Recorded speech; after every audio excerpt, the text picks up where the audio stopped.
the so-called Negroes, West Indians, and Puerto Ricans are the Israelites. He was the only man that really started teaching that. You know, I mean, you had other guys before him that had brought out some information on Israel, but they were only hinting towards the so-called Negroes. When this man came on the scene, Abba Bivens, the Spirit of the Lord came upon him, and he said that the so-called Negroes, the West Indians, the so-called Indians, and the so-called Indians among the Boricua and Taino Indians, you know, of Negro and Indian descent, were Israelites. He started waking us back up to the truth. All right. So it says, "Behold, I will send you Elijah the prophet before the coming of the great and dreadful day of the Lord, and he shall turn the heart of the fathers to the children, and the heart of the children to their fathers, lest I come and smite the earth with a curse." So that was the beginning of it. Now, when the Lord got upon that man to bring us back up, then let's go from there to the book of Zephaniah 3 and 9, because one of the main things that we had to learn was because we lost everything. It tells you in Jeremiah 17 and 4 that we were discontinued from our heritage. So when he came and he brought us back to the knowledge of who we were, then the Lord said this, Zephaniah 3 and 9, "For then will I turn to the people." Matter of fact, let me start at 8. "Therefore wait ye upon me, saith the Lord, until the day that I rise up to the prey." And the day that the Lord rise up to the prey, which is Esau and the other nations, is talking about at the end days, the day of the Lord, which we read about that Elijah would come before the day of the Lord. It says, "For my determination is to gather the nations, that I may assemble the kingdoms, to pour upon them mine indignation, even all my fierce anger, for all the earth shall be devoured with the fire of my jealousy." So just before the Most High does this, you know, in the midst of him gathering all these nations, which in the Hebrew is called Armageddon, he says, "For then," at this time when he's doing this, "for then will I turn to the people of pure language." And what is that pure language? Lashawan Kodash, which is the ancient Hebrew, which they called today they call Paleo Hebrew, which the word paleo means old. Right? It says, "For then will I turn to the people of pure language." So why is the Most High going to turn to pure language? "That they may call upon the name of the Lord Yahweh, Ba'ashem Yahushua, to serve him with one consent." Why? Because the Lord had to set everything in motion for us to be able to get that name back. And the reason why we had to get that name back was because we had lost that name. All right. But now it's coming back. It's coming back to our remembrance. So the Lord is revealing his name and his son's name to us, so that we may call upon that name before he comes back, so that he can deliver us. All right. Now I'm going to go from there to the book of Isaiah, the 19th chapter and the 17th verse. Isaiah chapter 19 verse 17 and 18. "And the land of Judah shall be a terror unto Egypt. Everyone that maketh mention thereof shall be afraid in himself, because of the counsel of the Lord of hosts, which he hath determined against it. And that day shall 5 cities in the land of Egypt," which the land of Egypt is America, "speak the language of Canaan." Now what was the language of Canaan? It was our old language, the Lashwan Kodash, that we were speaking while we were in the land of Canaan. "And swear to the Lord of hosts, one shall be called the city of destruction." All right. And that's the reason why you have a lot of brothers today calling themselves by Hebrew names. All right. Now let's go real quick just to prove that point to Isaiah 44 and verse 1 to 5. It says, "Yet now hear, O Jacob my servant, and Israel whom I have chosen. Thus saith the Lord that made thee and formed thee from the womb, which will help thee. Fear not, O Jacob my servant, and thou Jeshurun whom I have chosen. For I will pour water upon him that is thirsty, and that water is this knowledge, and floods upon the dry ground." Because that's why the Lord poured this knowledge upon us, so that we can be awoken up now, so that we can teach this word and condemn this kingdom and condemn those that don't want to turn back to the Most High. And so when the Most High come and destroy this place, nobody has an excuse. That's why Yahushua said, "Now are they without excuse," because he came. If he had not come, then they would have had a cloak for an excuse. But now they don't have no excuse, because Yahushua came and Yahushua raised us back up. Now we're out there teaching, so these people don't have no excuse. "I will pour out my spirit upon thy seed, and my blessing upon thine offspring, and they shall spring up as among the grass." And you see that when you plant grass starts springing up a little bit at a little here, a little there, and finally it just blossoms. as willows by the water courses. And that's what's happening now. You had one camp open up here, one camp open up there, in different states. Now they're in different countries, man. There's so many camps out there, it's hard to keep track of every one of them. As willows by the water courses, one shall say, I am the Lord's. And another shall call himself by the name of Jacob, and another shall subscribe with his hand unto the Lord, and surname himself by the name of Israel. That's why you have a lot of different brothers taking on different names. Some brothers call themselves Yasha Allah. Some brothers call themselves all different types of names, all different Hebrew names. Why? Because the Lord turned us back to a pure language. Now we're seeking back after him, and we're getting that our identity back, so to speak. Now let's go from there to the book of Proverbs, chapter 30, verse 4. And this is the reason why these devils put all this other information out there, so that brothers couldn't find it out, because they didn't see, they counted on their mischief and on their wickedness to be hidden. They didn't count on the Most High peeling back that veil and showing us the way and the truth. That's why they can't get it. And that's why these niggas out here that trust wholeheartedly in Esau, when we tell them what the name of the Most High and Yahweh Shai is, they don't believe it. But that's all right. They don't have to believe it. Let them keep going down the route that they're going. Don't worry about them. The Most High going to take, we'll see them in the kingdom, bottom line. Proverbs 30 and 4. Who hath ascended up into heaven, or descended? Who hath gathered the wind in his fist? Who hath bound the waters in a garment? Who hath established all the ends of the earth? What is his name? And what is his son's name, if thou canst tell? So you have to know the Most High's name and Yahweh Shai's name. Alright? Now, gonna go from there just to prove the language that the Lord spoke. And it wasn't no damn Aramaic. Acts 26, 13 to 15. I did a show on this, and I showed you that the word Hebrew there is not Aramaic.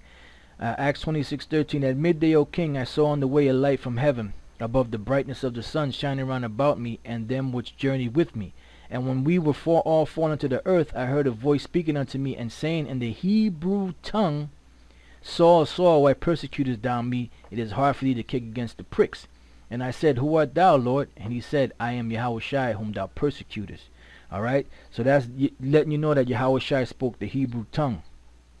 Now let's go from there to the book of Exodus, because Moses asked the Most High what his name was. See, what you got to understand is that name is very important. That's why when we read in the book of Proverbs, it said what? It said, what is his name and what is his son's name, if thou canst tell? Why? Because the majority of the people were not going to know.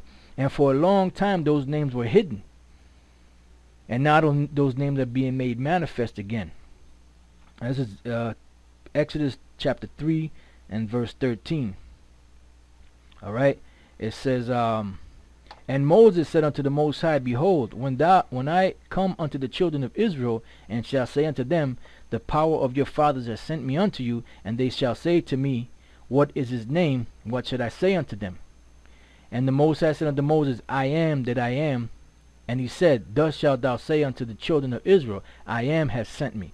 Now when you look at this word I am in the Hebrew, the word there is ahaya, right? That word is in the Hebrew, right? But that's not the Most High's name. He's just basically saying, look, I am sent. Tell him that I am have sent you. Not me. I tell him I sent you, right? And then he goes on. Then he goes on further. He didn't say that I am was his name. He said that I am sent you, right?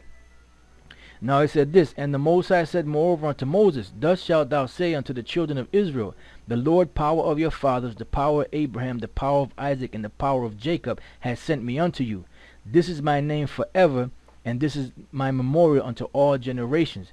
So now it says here, and the Most High said moreover unto Moses, Thus shalt thou say unto the children of Israel, The Lord, Yahweh, God of your fathers, the power of Abraham, the power of Isaac, and the power of Jacob has sent me unto you. This is my name forever, and this is my memorial unto all generations. So what's the name of the Most High? Where it says here, Lord? Well, this is the book of Exodus 3 and 13 to 15, right? It's the 15th verse. And when you scroll down to where it says the Lord, you go here. What do you see there? Yahweh. All right, that's the Most High's name, Yahweh. Now, check this out here. They have a pronunciation here, right? Now I want to show you this real quick. This is what how this guy pronounces it in here, right? Listen up. Strong's H 3068. Yehovah. Yehovah. Right. So he said Yehovah, right, which is close, but it's not the Most High's name, right? So now, before I go any further, I want to go into this book real quick called this is James Adair, History of the Indians, on page 20, right? Argument number 2. It says, by a strict permanent divine precept, the Hebrew nation were ordered to worship at Jerusalem Jehovah, the true and living God, and who by the Indians is stilled Yehovah. See, Yehovah, which is close.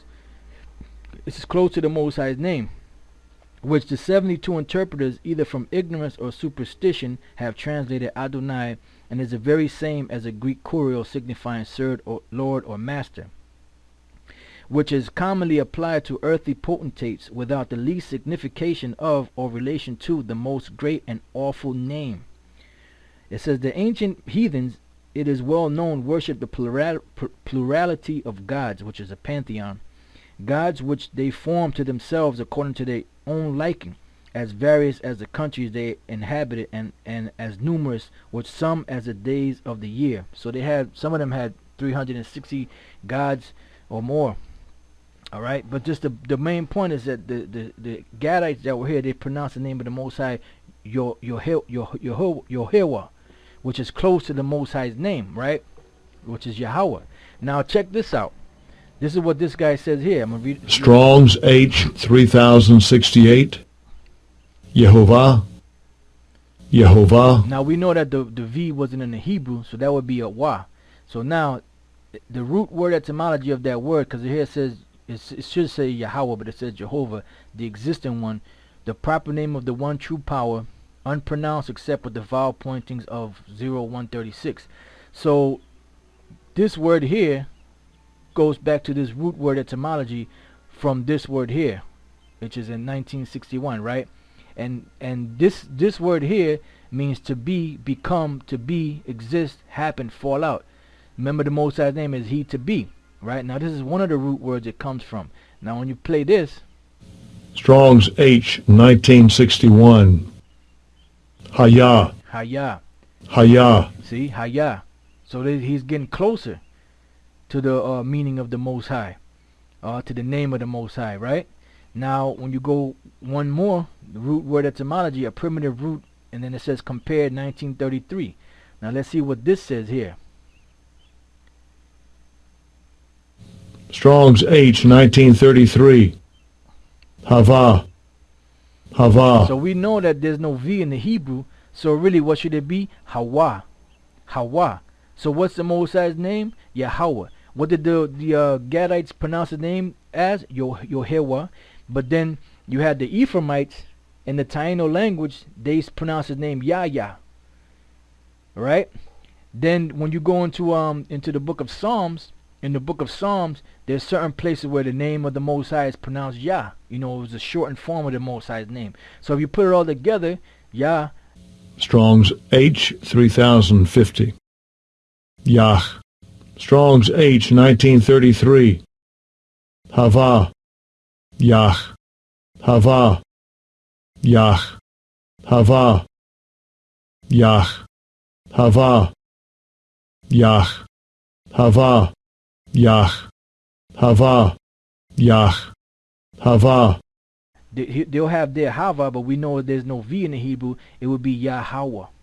Yahweh. That's the Most High's name. And here it means to fall, right? But it also means to be, become, exist, happen. So the Most High's name, Yahweh, Yah is He, and Hawa is to be. That's the Most High's name. Okay? Now, let's go from there. Let's go to the book of Exodus, the 6th chapter, and Exodus 6 and 1 to 3. It says, the Lord said unto Moses, now shalt thou see what I will do to Pharaoh, for with a strong hand shall he let them go, and with a strong hand shall he drive them out of his land. And the Most High spake unto Moses, and said unto him, I am Yahweh, or the Lord. And I appeared unto Abraham, unto Isaac, and unto Jacob by the name of the Most High Almighty, which is Alashadja. But by my name Yahweh, they have Jehovah here, but by my name Yahweh was I not known to them. But not that he wasn't known to them, that he wasn't well known to them. All right, and there's another. If you brothers watch the rest of the Hebrew shows on here, I'm not sure exactly which one it is. I go into the breakdown of where it says known to them is really is well known. So it says here what? But by my name Yahweh.